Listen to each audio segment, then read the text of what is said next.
আপনি আলহামদুলিল্লাহ আল্লাহর রহমতে আমাদের চিকিৎসায় এখন সম্পূর্ণরূপে সুস্থ মনে করতেছেন নিজেকে?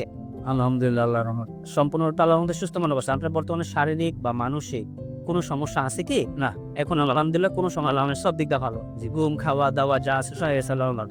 আসসালামু আলাইকুম রাহমাতুল্লাহি ওয়া বারাকাতুহু।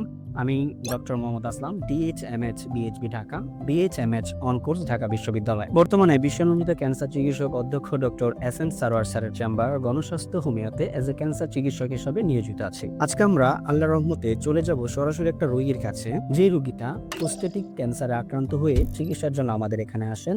আল্লাহর রহমতে আমাদের এখান থেকে চিকিৎসা নিয়েছেন, নিয়ে বর্তমানে রোগীটা সম্পূর্ণরূপে সুস্থ আছে। তারই হিস্টোরিটা, তারই গল্পটা আজকে আমরা শুনবো। চলুন চলে যাই আমরা সরাসরি রোগীর কাছে। আসসালামু আলাইকুম। আসসালামু আলাইকুম। বাজান কেমন আছেন আপনি? আলহামদুলিল্লাহ। বাজান আপনার নাম কি? আমার নাম মোহাম্মদ আলমগীর হোসেন। জি, আপনার বাবার নাম? মজিবুর হক। আপনার মায়ের নাম? ফাতেমা বেগম। আপনার বাসা কোথায় বাজান? আমাদের বাড়ি মাতোয়াল। মাতোয়ালে কি আপনারা স্থানীয়? না, স্থানীয় না, আমার বাইরে এখন বাড়ি গেছে আসা। মাতোয়ালে এসে বাড়ি করছেন? জি, মাতোয়াল কোন কোন এলাকাতে বা কিভাবে আমরা আপনাকে চিনতে পারি? মাতোয়াল দক্ষিণ পাড়া মুসলিমনগর। ওইখানে গিয়ে কি বললে আপনাকে চিনা যাবে? আপনার আমার নাম বললেই হবে যে আলমগীর সাহেব বাসা কোথায়? আলমগীর সাহেবের বাসা কোথায়? ধরাবাড়ি। আচ্ছা বাজান, আপনার বর্তমান বয়স কত চলতেছে? কত 70? 70 চলতেছে। উনি কি হয় আপনার? আমার ছেলে। আপনার ছেলে। ভাইজান আপনার নাম? আমার নাম মোহাম্মদ নাজমুল হাসান উজ্জ্বল। কোথায় জবে আছেন? আমি একটা ব্যাংকে কর্মরত আছি আর কি। ব্যাংকে কর্মরত আছেন। আচ্ছা, তো আপনার বাবার বিষয়ে আমার মনে হয় আপনি খুব ভালো কথা বলতে পারবেন। আপনার বাবার বিষয়টাতে, উনি বয়স্ক মানুষ, আমি এতটা না করে আমি আপনার সাথে সরাসরি কথা বলতেছি। আপনার বাবা সর্বপ্রথম কি সমস্যা হয়েছিল ভাই? গত বছর 2025-এ বছরের শুরুর দিকে আর কি, তো বাবার ঘন ঘন প্রস্রাব, তারপরে হচ্ছে প্রস্রাবের রাস্তায় কিছুটা জ্বালাপোড়াও হইতো, এবং এর কারণে উনি দেখা গেছে যে রাতের বেলা মাঝে মধ্যে ঘুমের মধ্যে প্রায় ঘুম ভেঙে তারপর উনি ওয়াশরুমে যেতে হইতো কয়েকবার। জি। এট দ্য সেম টাইম ওনার স্বাস্থ্যের যে বর্তমান কন্ডিশন, ঠিক আছে, আস্তে আস্তে ধীরে ধীরে স্বাস্থ্যটা একটু কমতে শুরু করলো, ওজন হ্রাস হইতে শুরু করলো।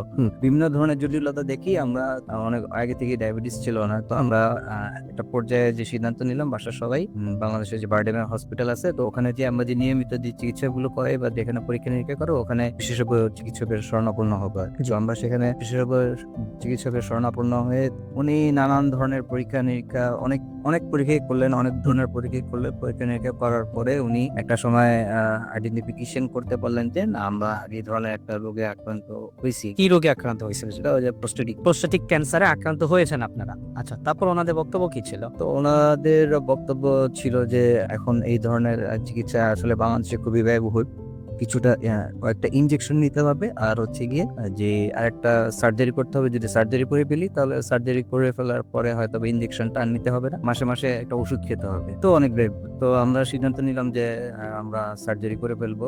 সার্জারি করেছেন আপনারা পরবর্তীতে? আচ্ছা আচ্ছা। সার্জারি করার পরে তো অনেক ফলো আপের আকার থাকতে বললেন আর কি। তো আল্লাহর রহমত আমি অনলাইনের মাধ্যমে এখানে এই জায়গাটার আমি সন্ধান পাই। যে সন্ধান পেয়ে, ঠিক আছে, আমি এখানে আসি। এখানে এসে আমি গত 6-7 মাস ধরে আমি চিকিৎসা নিচ্ছি। বর্তমানে চিকিৎসা নেওয়ার পরে আমি বর্তমান যে একদম লেটেস্ট যে রিপোর্ট, এই রিপোর্ট অনুযায়ী দেখতেছি যে আল্লাহর রহমতে আমার বাবা একটা অনেক সুস্থ আছেন, সম্পূর্ণরূপে সুস্থ আছেন আল্লাহর রহমতে। আচ্ছা, তো 6 মাসের মাথায় ওনারা যে রিপোর্টগুলা করছে, আমি সেই রিপোর্টগুলো আমি আপনাদেরকে একটু বলি। রিপোর্টগুলোতে আলহামদুলিল্লাহ আল্লাহর রহমতে উনি বর্তমানে সম্পূর্ণরূপে ওনার যে ক্যান্সারিয়াস প্রবলেমটা ছিল সেই প্রবলেমটা এখন বর্তমানে নাই।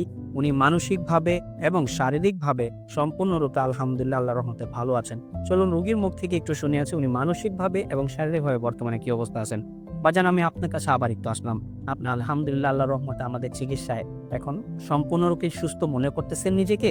আলহামদুলিল্লাহ আল্লাহর রহমত। সম্পূর্ণরূপে আল্লাহর রহমতে সুস্থ মনে করছেন। আপনার বর্তমানে শারীরিক বা মানসিক কোনো সমস্যা আছে কি? না, এখন আলহামদুলিল্লাহ কোনো সময় আল্লাহর সব দিক দিয়ে ভালো। জি, ঘুম, খাওয়া, দাওয়া যা আছে সব আল্লাহর ভালো। আমরা আজকে মোহাম্মদ আলমগীর হোসেন স্যারের দীর্ঘায়ু কামনা করছি, এবং ওনাকে যাতে আল্লাহ তাআলা এখন যেমন ক্যান্সারটা নেগেটিভ আসছে, আল্লাহ যে কয়দিন হায়াতে বাঁচায় রাখে, উনি যাতে সুস্থ সুন্দরভাবে বেঁচে থাকতে পারে, সেই কামনায় আজকে আমরা আমাদের এই অনুষ্ঠান শেষ করছি। ধন্যবাদ সবাইকে। আসসালামু আলাইকুম ওয়া রাহমাতুল্লাহি ওয়া বারাকাতুহু।